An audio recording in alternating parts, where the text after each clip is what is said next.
decided to really make the most of my year this year. So this weekend I went up to Manchester.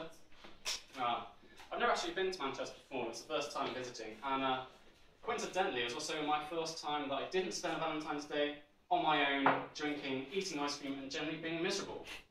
And this year I did all of that with a group of sexually frustrated northerners. But you might be here expecting me to talk about relationships or something romantic, judging by the recent Valentine's Day. But no, luckily for you, my relationship experience is about as extensive as the Scottish independence campaign. Years of hard work, dedication and persistence, but at the end of the day, rejection. It's not that people weren't interested, I just had a bit of trouble persuading them to say yes. So I decided to indulge in a different nature of relationship. I like to call it long-distance media culture personality relationships. Or internet celebrity stalking. I remember my first relationship. Who doesn't, right? Ola Jordan. That dancer off Strictly Come Dancing. You know, the really fit one? I mean, I know they're all hot, right? But she was something else. I mean, I remember one night we were out for dinner, and the starter was a slice of dog. And like, this is quite weird for us. We're not into that. We weren't really sure about it. And as it was like a new age restaurant and a hub for experimental and explicit recipes, we decided we would bite the bullet. Not literally, we picked the bullet out. But the menu was more within our comfort zone. Aurelino de carne. I explained to Ola that this dish was common amongst the missionaries in the 18th century. I like to assert my intellectual dominance like that. For dessert, we had a kapow pudding. I have no idea what this was. Does anybody else know what this is? No. Ola did.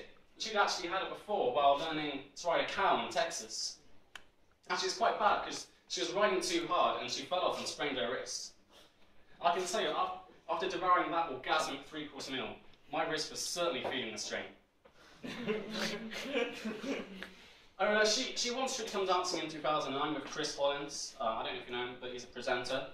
And this made me so proud, like, Ola had won, but at the same time devastated, because Chris, well, he got a totally hot girl like Ola, and he told me that you didn't have to have the looks of The Rock, or the brains of The Rock to do that. I mean, come on, they totally fucked. I mean, they all do. Why else do you think Anton was always so happy all the time? So I figured it must be in show business. You get all the girls, right? So I decided I would become a dancer. So after me and Ola broke up... After me and Ola broke up, well, it was more of an unconscious uncoupling. She didn't know about it. So I signed up to dance school. Yeah, I heard some laughs about that, and it probably is justified as I can't dance. I used to copy the girl in front of me, and stupid 15-year-old me didn't realise that there was a time delay between her doing it, me seeing her doing it, and then me doing it. I was wrong. I was a whole 1.6 seconds wrong. In fact, my dancing was so crummy, my teacher said I moved as graciously as Oscar Pistorius moved across a darkened room wielding a gun. So after I got kicked out, I decided stand-up would be the next best thing. At least I'm still using my legs.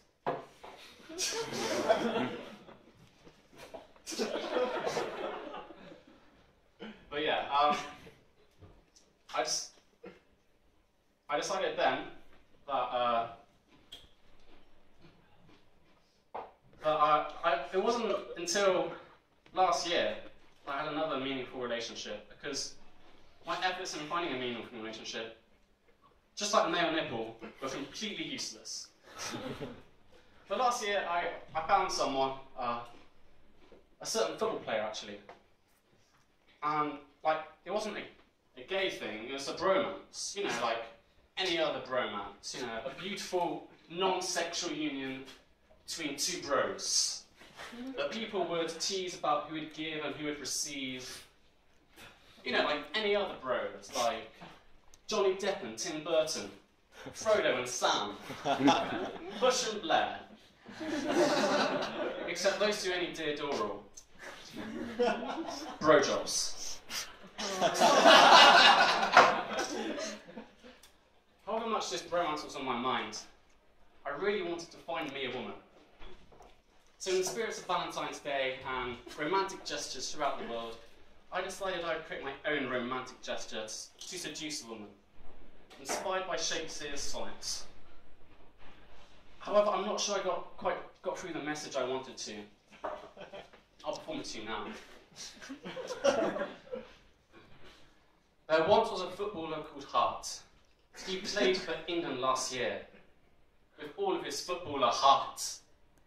So we'd have nothing to fear. His match-up first came Italy, a foe worthy of a game. Well, it didn't go prettily. We left in a bout of shame. Joe Hart, think of the beholders, and those that love you like I.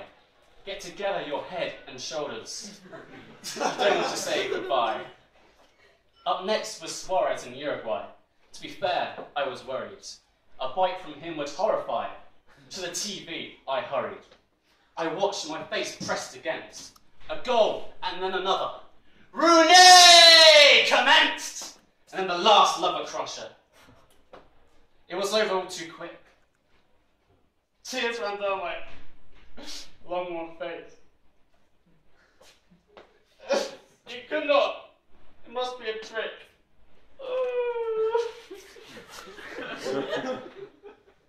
Fucking Uruguay. Joe Hart we'd have to replace.